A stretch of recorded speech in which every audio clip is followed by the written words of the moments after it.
Hi, my name is Sarah Wooton. I'm the Director of Community Research with Partnership for the Public Good, and here to talk with you today about the U.S. Census Profiles, which are a great research tool for finding reliable, accurate data.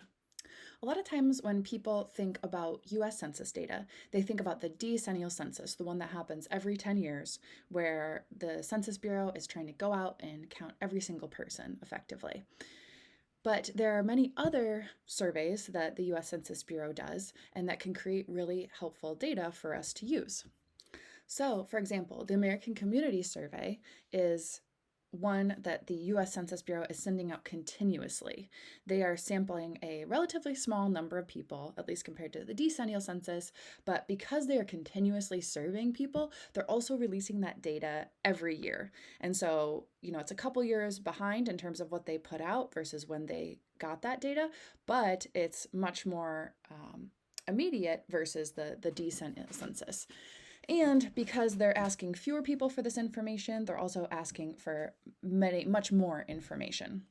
One thing to keep in mind is that they are getting surveys from samples of people. So, for example, in Western New York, in Erie County, last I looked, they were sampling about 1 in every 60 households in Erie County. So they're not getting these responses from every single person. They're getting them from a sample. And as a result of that, it creates an estimate, which is very useful, but you have to keep reliability in mind sometimes because they're generalizing based on a sample. And so when you start looking into this data, the smaller the geography you're looking at, the more unreliable it can get versus the decennial census because they're trying to count every single person. It tends to be highly reliable even at those smaller levels. So these are some of the data points that the American Community Survey collects. We see that they look at a ton of different things here. They look at income, they look at whether someone is receiving SNAP benefits, languages spoken in the household, where you were born, whether you're a veteran, all kinds of things related to the population, as well as to housing. They look at whether you have functioning kitchen facilities. They look at whether you're an owner of a house or you are renting a property, how many units are in your house, whether you have a computer and have access to the internet. So all these things are things that we can get data on for our localities. And speaking to that, this shows you what geographies you can look into with this. So usually at PPG, I'm using county level data, county subdivisions, or the city of Buffalo I'm looking at, which is considered a place under state here. But yeah, municipalities are often considered places, but you can even get down to the census tract level, which is quite small, almost like neighborhood level data, as well as you can get into congressional districts, which can be useful in advocacy to break data down by congressional districts. Now that we've had that quick intro to Census Bureau data, we can dig into it. So if we put in just census data in here in Google, the proper address is data.census.gov, so this is the right one. And generally, I'm looking at things based on geography. So for example, we could put in Buffalo City. I don't know why it's called Buffalo City versus City of Buffalo.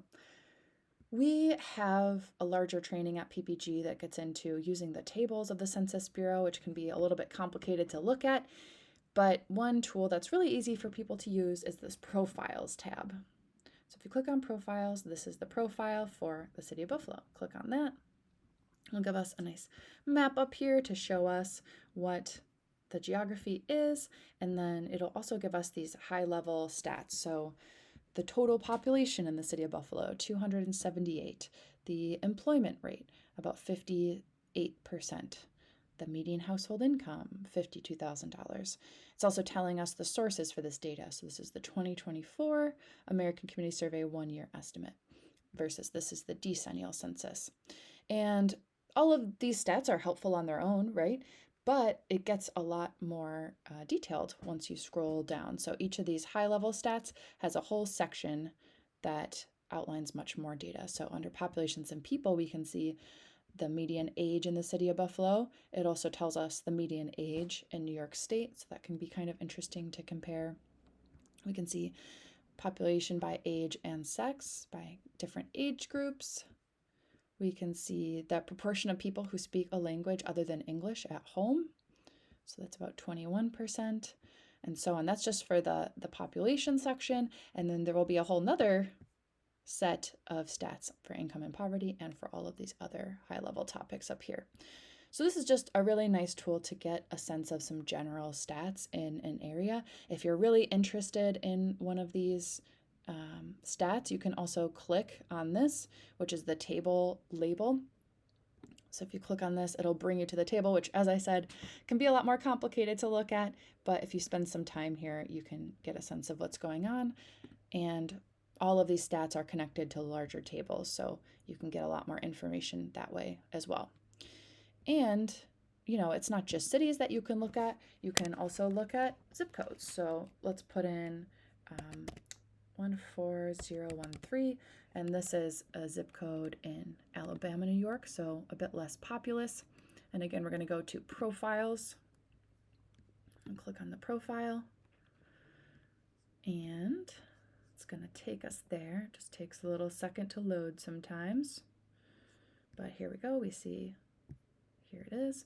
And then here again, it gives us all these high-level stats. And then if we scroll down, it's going to give us additional stats. One thing to note is that I talked earlier about how the American Community Survey is creating estimates, right? And so with this as an example, language spoken at home, it's saying the proportion of people in the zip code that speaks a language other than English at home is 2.7%.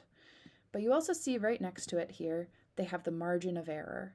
And this is saying that, because they created this estimate based on a sampling of people, it only has so much reliability. And so in actuality, while the estimate is 2.7%, the actual number could be anywhere from 0.2% to 4.9%, right?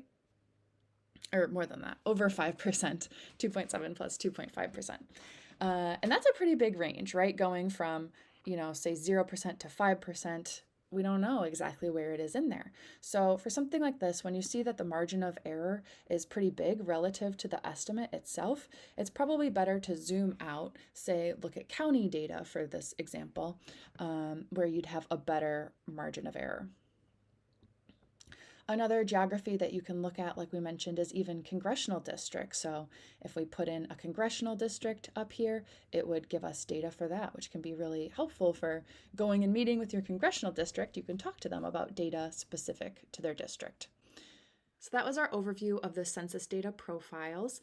And if you're interested in learning more about how to use census data, you can always check out this page that the Census Bureau has. It's called Data Gems. So if you just Google Census Data Gems, it'll come right up. Basically, they're these short videos, like 3-5 minutes on specific topics. You can see one here is about how to find key housing trends and demographic data. So you can check out this page to get some key insights on how to use this data and to go a little bit further. And then if you want any other tips on advocacy and research tools, please check out our website at ppgbuffalo.org.